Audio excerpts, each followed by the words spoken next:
नमस्कार. मी सुधाकर जोशी, संचालक Joshi maths classes Latur. लातूरमध्ये आम्ही गेल्या 27-28 वर्षापासून मॅथ्सच्या मुलांना कोचिंग द्यायचं काम करतो.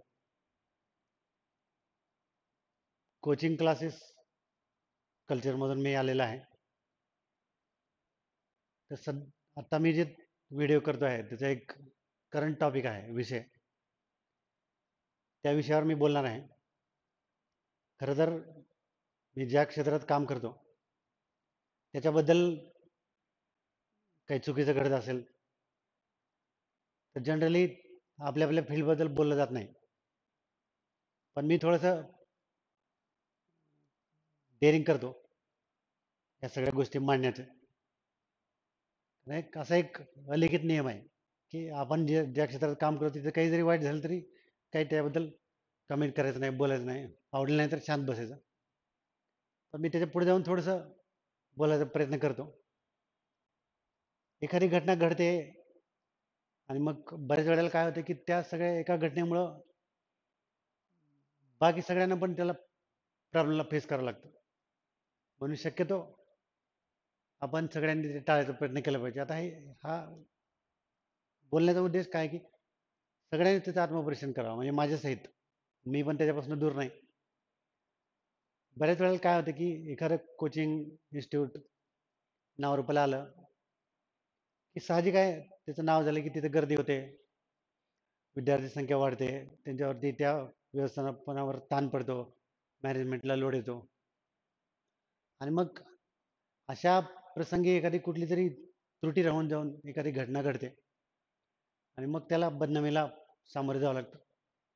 त्यामुळे पर्टिक्युलरली मला ह्या क्लासेसला विशेष करून सांगायचे जिथे की क्राऊड आहे, तर अशा ठिकाणी खूप काळजी घेतली पाहिजे क्राऊडचं मॅनेजमेंट करण्यासाठी. आता दिल्लीतली घटना ताजी आहे. अंडरग्राऊंडमध्ये क्लासेस चालत होते, तिथं पाणी आलं, 2-3 विद्यार्थ्यांचा दुर्दैवी मृत्यू झाला. घटना वाईट आहे, दुःखद आहे. असं व्हायला नाही पाहिजे. कारण की त्या मुलं स्वप्न घेऊन आले होते आय एस बनायचं, आणि मग त्यांना ते अशा प्रकारे दुर्घटनेला सामोरं जावं लागलं. मग हे आमच्यासारखे जे लोक आहेत कोचिंगमध्ये काम करणारे, त्यांनी ह्याच्यापासून धडा घेतला पाहिजे की ज्यावेळेला आपल्याकडे क्राऊड येतो, गर्दी वाढते, त्यावेळेला त्याचं प्रॉपर मॅनेजमेंट केलं पाहिजे. सुरक्षेचे जे काही उपाययोजना आहेत त्या व्यवस्थित केल्या पाहिजेत प्रॉपर, ज्याच्यामुळे की एखाद्या घटनेमुळे पूर्ण त्या त्या क्लासला तर गालबोट लागतच, पण पूर्ण सिस्टीमकडे संशयानं बघितलं जातं. प्रशासन, शासन सगळ्या गोष्टी पुन्हा मग तपासायला चालू करतं, चेकिंग चालू करतं, त्यात सगळ्यांचीच हॅरेसमेंट होते. त्याच्यामुळं त्याचं खूप भान सर्वांनी ठेवलं पाहिजे. आणि बऱ्याच वेळेला माझा हा आग्रह असतो की आपण ज्या क्षेत्रामध्ये काम करतो त्या क्षेत्रामध्ये काय वाईटात वाईट घडू शकतं, तर त्याच्यासाठी आपल्याकडे सगळ्या उपाययोजना असल्या पाहिजेत. जसं की आता फायर आणि सेफ्टीचे विषय आहेत, किंवा आता हा पावसाचं पाणी येणं हे विषय आहेत, किंवा बाकी समजा जिथं आपण शॉर्ट सर्किट होऊ शकतं, लाईट, हे सगळे जे काही फॉसिलिटी आहेत, स्ट्रक्चरल ऑडिट होणं गरजेचं आहे.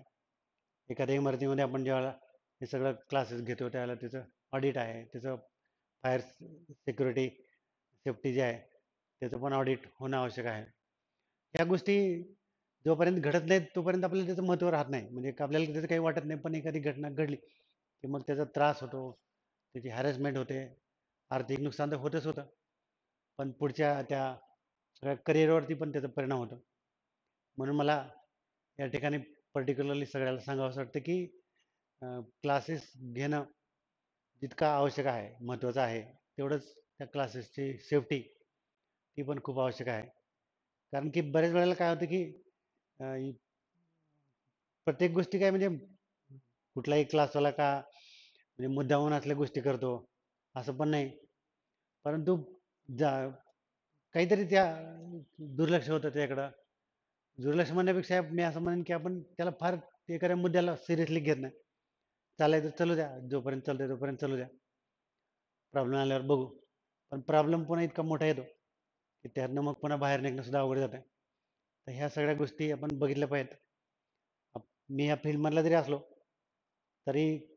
आणि कोचिंग क्लासेस काय आहे, आजची ही काळाची गरज आहे.